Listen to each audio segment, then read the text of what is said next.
You are listening to Couch Conversations, where we highlight pivotal moments in people's lives when they commit to a new direction, just like the many young people we serve here at Choose 180. Welcome, Choose 180 community, to another edition of our Couch Conversations. Today, I have my dear friend and brother, Stephan Michael Thomas. I'm using the whole government name.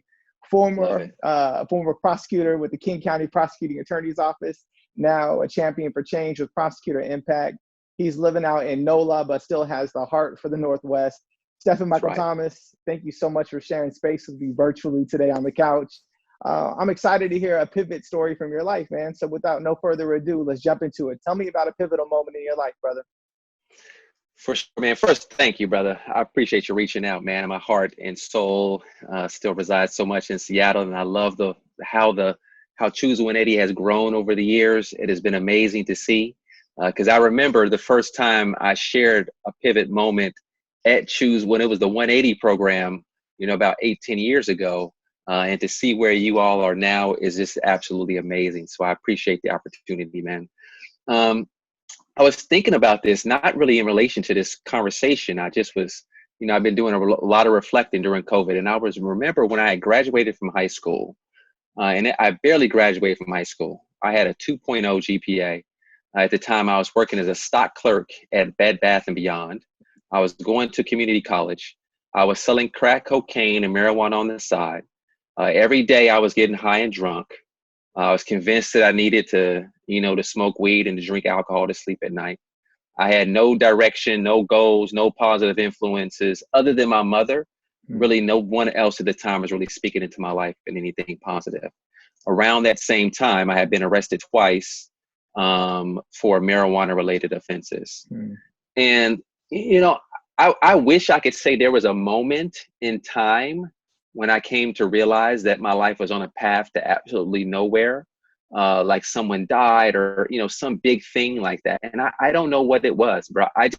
I came to the conclusion that what I was doing was destroying me. And I could see the future, that I wasn't going to amount to anything. And there needed to be some type of change. And I could not do that. In my mind, I couldn't do it in my current environment. And so I made this drastic decision that I was going to go live with my dad, who lived in Oakland, California at the time. So that meant leaving my hometown of Chicago, leaving my friends, leaving what was familiar, leaving my old, haunts and hangouts and all those familiar places, and making a huge pivot to go live with a man that I really did not have a close relationship with, but knew that I needed to get tighter with him. And so I move out there, and my dad left me and my mom when I was 8 years old to move to Oakland, and was not, I spent some summers with him, but he was not the most emotionally warm person. Didn't really have, never really apologized for what he did at that time. But when I moved with him, the pivot is the moving there to live with him and making that decision. But then the huge thing was when I got there, my dad had made the decision that we needed to reconcile in our relationship.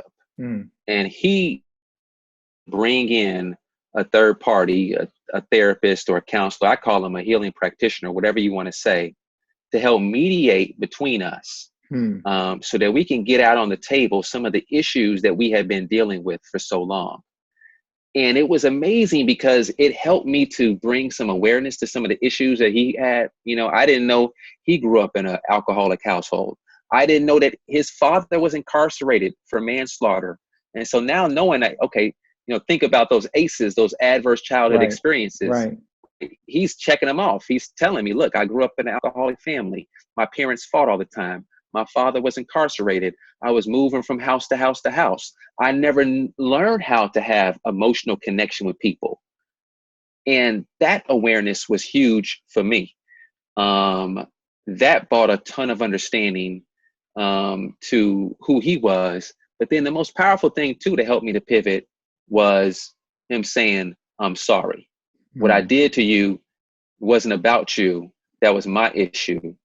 That was a huge moment in time and a pivot for me. So I moved out to California, and it's not about moving, because I moved and I brought all my same junk with me. Right. So smoking weed. I was drinking when I was out there, but it was something about the healing the rift. And it wasn't an immediate thing. That was the beginning of a process that we went through of healing our relationship. And then, 10 years later, he passed away. Actually, about 15 years later, he passed away. And I could truly say he was a friend. I loved him, and I miss him like crazy. It was just his birthday on May 20th. So I've been thinking about him a lot. He would have been 76. So that was a huge pivot moment for me. It was from there, healing my relationship with him led to me to start to, get closer with him. He also helped me to start addressing my drug and alcohol problems. So he got me into rehab, which I went to twice.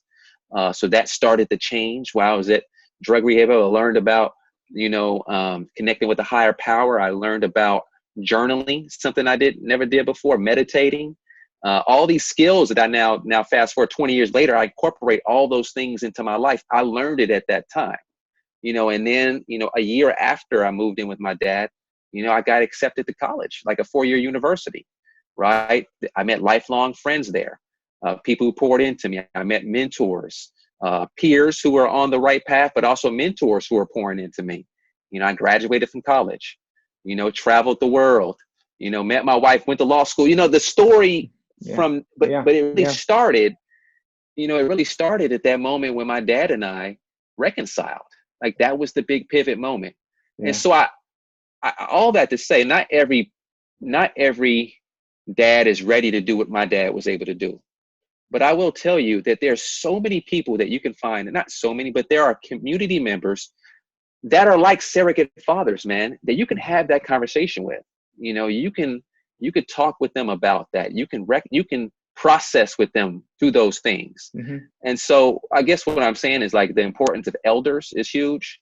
The importance of finding those people of wisdom, the importance of finding those practices that can help you to address, finding that healing space for you. A healing community is so important. It doesn't have to be a therapist. It might be a healing circle. It might be a mentorship relationship, but there is a space for you to be able to heal, process, and move forward. So that's my pivot moment, brother. That's beautiful because, so often we think about moving forward without addressing what's in our past. Like I just got to go, I got to get there, I got to move, I got to progress. But like, it's hard to move forward when you're anchored to the pain in your past. And if you don't actually heal that pain, you'll never actually be liberated from that anchor. And it'll limit the highest heights you can go to. And because you got healed, man, the sky's been the limit for the impact that you've had, not just in your family's life, but the community's life. But none of that would have been possible if you never were made whole. Brother, I'm grateful for your sharing your story. I'm grateful that I've been able to be a part of your journey. And most importantly, I'm grateful for who you are as a human being in this really crazy, crazy world that we're in right now. You are a calm in the middle of many storms for so many people. And I love you for it. So thank you so much for sharing your pivot moment. Thank you for sharing your story, your life, and for being such a big part of this cause of Choose 180, man. Well, I'm grateful for you. Hey, I appreciate it, man. I love Choose 180. I love what you're doing, and continue on with your success, brother. Keep doing what you're doing, and to the whole team. Love you all. We love you too, Stephan Michael Thomas. All right, brother. Thanks again for checking on the couch conversation, man. And we will be in touch soon, as always. For sure. All right, brother. Peace.